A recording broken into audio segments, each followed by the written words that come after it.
ان الحمدللہ فاعوذ باللہ من الشیطان الرجیم بسم اللہ الرحمن الرحیم۔ ایک شخص نے اپنا خواب اس طرح بیان کیا ہے، میرے پیچھے اونٹ لگا ہوا ہے جو بڑا خونخوار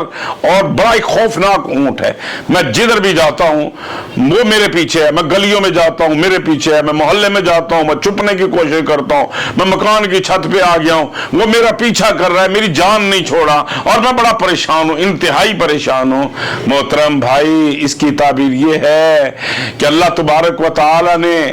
جو ارشاد فرمایا، پیغمبر اسلام صلی اللہ علیہ وسلم نے بنی الاسلام علی خمس شہادت اللہ الہ الا اللہ وحدہ لا شریک لہ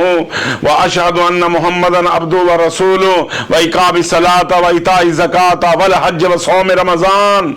آپ نے فرائض میں کہیں کمی کوتاہی کی ہوئی ہے، آپ توبہ کریں، اللہ کے سامنے رجوع کریں، اپنے گناہوں کی معافی مانگیں۔ یا ایھا الذین آمنوا توبوا الی اللہ توبۃ نصوحا، سچے دل سے توبہ کر کے اگر آپ کی نماز میں سستی ہے تو نماز شروع کر دیں، روزوں کے اندر سستی ہے تو روزے کی ادائیگی کریں، زکوٰۃ کے اندر کمی ہے تو یہ کمی کریں، اگر آپ صاحب مال ہیں آپ کے اوپر زکوٰۃ فرض ہے تو اس کی زکوٰۃ نکالیں، اگر آپ کے اندر توحید میں کمی ہے تو توحید کو لازماً اپنا لیں، کیونکہ اللہ کے نبی صلی اللہ علیہ وسلم نے فرمایا تھا جو اس حالت میں مرا بندہ اس نے اللہ کے ساتھ شرک نہیں کیا ہوگا تو اللہ کے پیغمبر صلی اللہ علیہ وسلم نے فرمایا قیامت والے دن میں اپنی اس امتی کی شفاعت کروں گا۔ تو لہٰذا آپ کی فرائض کے اندر کمی کوتاہی ہے، آپ اللہ کی طرف رجوع کریں اور توبہ کریں۔